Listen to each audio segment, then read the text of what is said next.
Hi there! Oi, pessoal! Hoje eu vim aqui falar com vocês sobre medo de falar, o receio de falar inglês. E aí, alguém se identifica? Há mais de 13 anos dando aulas em inglês em cursos de línguas, também em escola pública, aulas particulares em empresas, enfim. Eu sempre escuto essa informação, né? Eu sempre escuto essa fala. Prof, eu faço uma boa leitura, eu consigo me virar bem lendo, eu consigo me virar bem escrevendo, ainda mais com o advento, né, do Google Tradutor e outros tradutores, só que eu tenho muito receio em falar. Ou eu tenho dificuldade em ouvir, mas primordialmente a minha dificuldade é em falar. Quero falar com vocês sobre isso.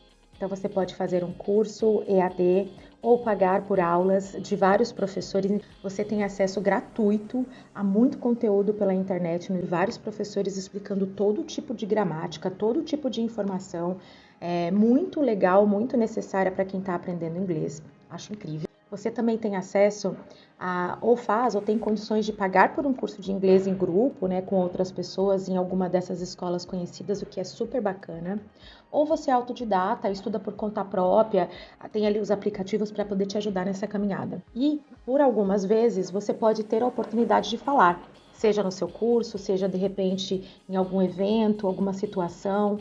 E você tem todas essas possibilidades em suas mãos, que a gente já citou aqui, e ainda assim você se sente inseguro?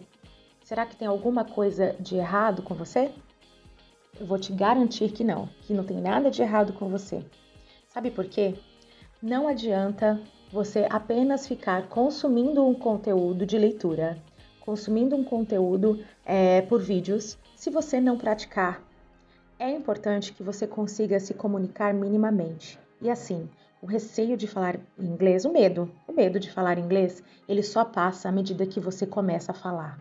Mesmo que sejam com pequenas falas, encontrou com um estrangeiro, de repente em algum lugar e conseguiu se comunicar. Na sua empresa, houve a visita de um cliente estrangeiro e você conseguiu falar.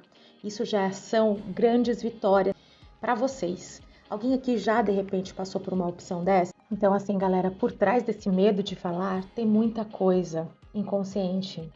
Tem muita a questão também que muitos de nós brasileiros temos a síndrome do cachorro vira-lata, de achar que a gente não é bom o suficiente, de que nosso inglês tem sotaque, que não vão nos entender, que nosso inglês não é apropriado. Enfim, tem muita coisa, tem muito pré-julgamento envolvido. Então, o que eu queria deixar aqui hoje para vocês, o que eu quero deixar é a mensagem seguinte: é muito legal você estudar por conta própria ou estudar num curso, ter bastante conteúdo de leitura, de listening, tudo isso é importante. Não estou falando que é para parar com isso, não. Mas o que eu estou falando é, o seu medo de falar só vai parar quando você começar a falar, tá bom? Tem um exemplo muito legal que eu gosto de passar para os meus alunos. Como que é essa comunicação, foco na comunicação que eu tanto falo aqui nas minhas aulas, nos stories, né? Foco na comunicação é o seguinte, você só precisa entender o que a pessoa está falando num primeiro momento, tá, galera? Entender o que a pessoa está falando e fazer com que a pessoa entenda o que você está falando. Então, vamos supor que você está em sua empresa, está numa reunião ou está falando com alguém lá e você vai oferecer um café. Como que a gente oferece um café em inglês, né? A gente vai oferecer assim, né? Gramaticalmente, dentro do que a gente aprende, né, nas escolas, e isso é o correto, a gente falaria assim, ó. Would you like a cup of coffee? Esse seria um exemplo de como oferecer uma xícara de café a alguém. E se eu chegar para você e falar assim, coffee? Eu tenho certeza que você vai entender. Então, a comunicação, ela acontece de várias formas. A entonação da palavra, a maneira que fala. Pessoalmente, também tem a questão do corpo que se comunica. Would you like some coffee? E coffee, eles são diferentes. Os dois estão certos. Existe comunicação. Quando você também fala coffee, a pessoa vai te entender, muito provavelmente. O que eu estou falando é que, para começar, para dar esse pontapé, a gente foca na comunicação, nessa comunicação mais simples, e depois vai ajustando toda essa forma que a gente aprende nos cursos, que a gente aprende nos aplicativos, que a gente escuta os professores falando nos vídeos do YouTube.